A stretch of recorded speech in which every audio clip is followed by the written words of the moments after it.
Conduit, you can apply for fast and flexible loans up to £1,000.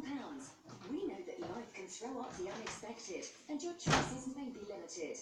Compared to some lenders, we could save you up to £230 in interest. So visit conduit.org.uk. At Morrison's, stock up and save on big brands. Like this pack of 420 Tetley tea bags for £5. Morrison's. Step on to a leisure holiday and step off into beautiful locations, fascinating history and picturesque places. Experience wonderful times and create lasting memories. With a wide range of fully escorted tours from hundreds of pickup points or regional airports, step onto a leisure holiday and let us take care of everything. Visit leisure.co.uk or call now to request a brochure. Welcome to Freestyle, a world of great telly, subscription free. Evening, nephew. Welcome! If your gums bleed when you brush, you may have gum disease, and the clot can tick into much worse. Bad breath, then receding gums, and eventually tooth loss. Help stop the clot from gum disease with Corsidil toothpaste. It's 4 times more effective at removing the main cause of bleeding gums. Help leave bleeding gums behind. Corsidil.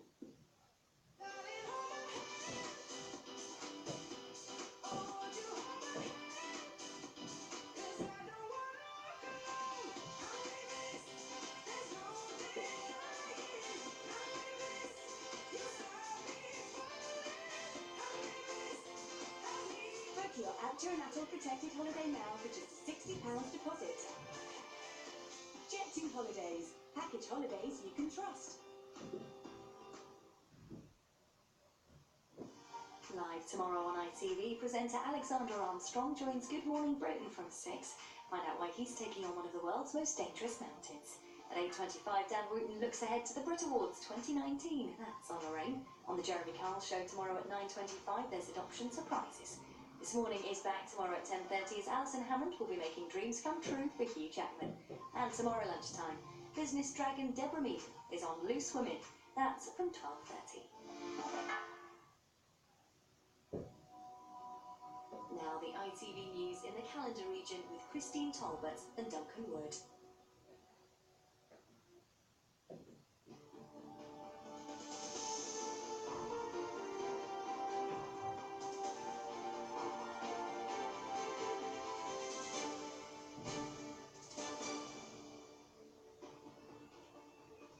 Good evening, welcome to ITV News. This is Tuesday's calendar. And these are tonight's main stories.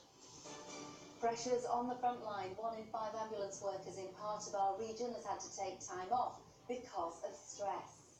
It was like someone had dropped a boulder on top of my head. I couldn't go to work, I was shaking, I was crying. It's something that I've never felt before, and it's something that I can't really describe unless you've actually been there.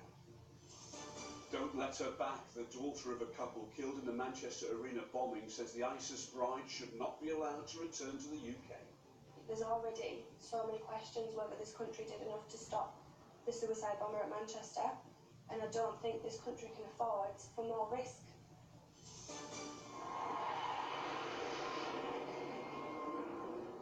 Last flight past, tornadoes take to the skies in Yorkshire and Lincolnshire for a fond farewell after 4 decades of service. And making some moves, Sheffield's Lord Mayor Majid tells us what motivates him and what he says to his critics as we spend a day in the life of the controversial councillor.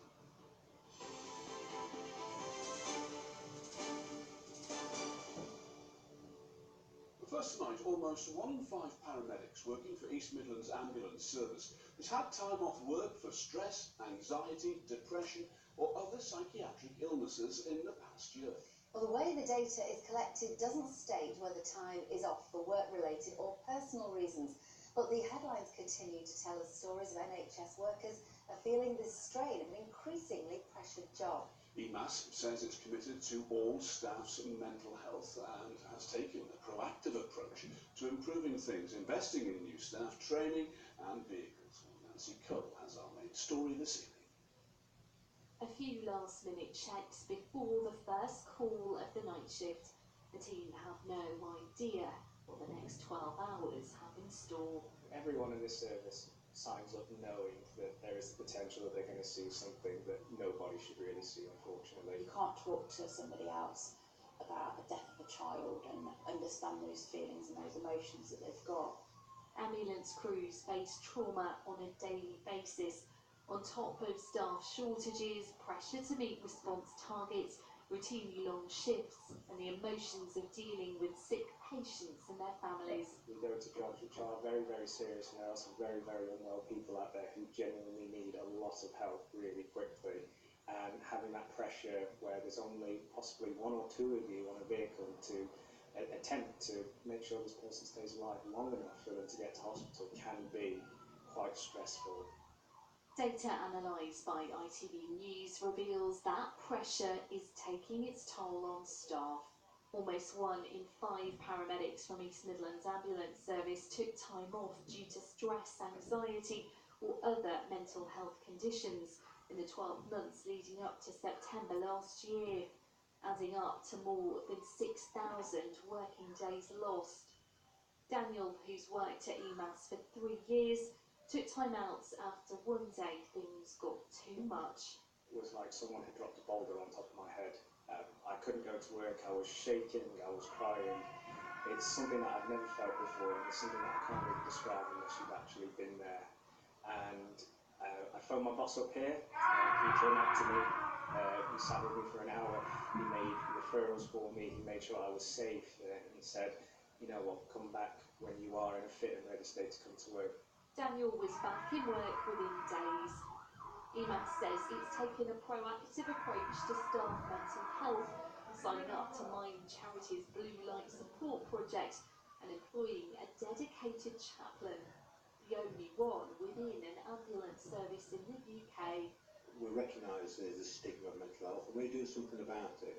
You know, we continue saying it's okay for you to talk, it's okay to say you're struggling, there's nothing wrong in it. There's also a peer support service. Rachel here is a peer-to-peer volunteer trained to spot the signs and symptoms of someone experiencing anxiety, stress or depression. It's a case of looking out for colleagues that are perhaps struggling, perhaps a little bit too chatty or a little bit too quiet, just not quite their normal selves, and being there to sort of point them in the right direction of the right support if they need it. There are now more than 200 volunteers who are available for colleagues to speak to when they're in need of emotional support.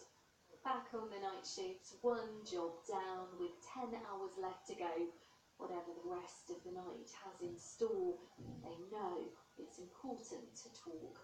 We're human at the end of the day. Yes, we do a tough job. Yes, we train for it.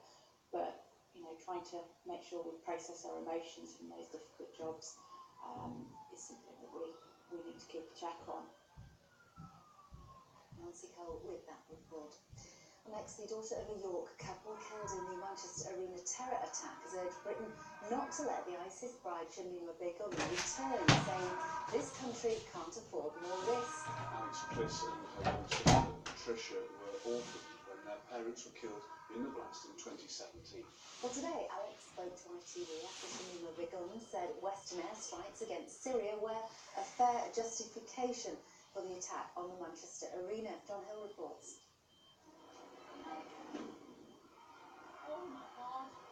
The Manchester Arena terror attack claimed the lives of 22 people and injured more than 800. Among those who died, Marcin and Angelika Kliss from York, who were waiting to pick up their daughters. All the casualties victims of 22-year-old jihadi suicide bomber Salman Abedi. Now Shamima Begum, one of the 3 girls who fled London to join so-called Islamic State and who now wants to come back to the UK, has said the attack in Manchester was justified. Well, here's your opportunity then to apologise to some of the people who were murdered by the group that you joined. Some of the British men and some of the women. Some of the kids from Manchester who were killed in the Manchester Arena. You must have heard about that attack. What did you think about that? I was shocked, but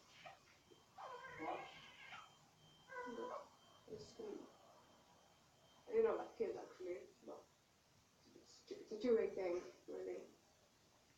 Because women and children are being killed back in the Islamic State right now. And it's kind of retaliation. Like, their justification was that it was retaliation, so I thought, okay, that is a fair justification.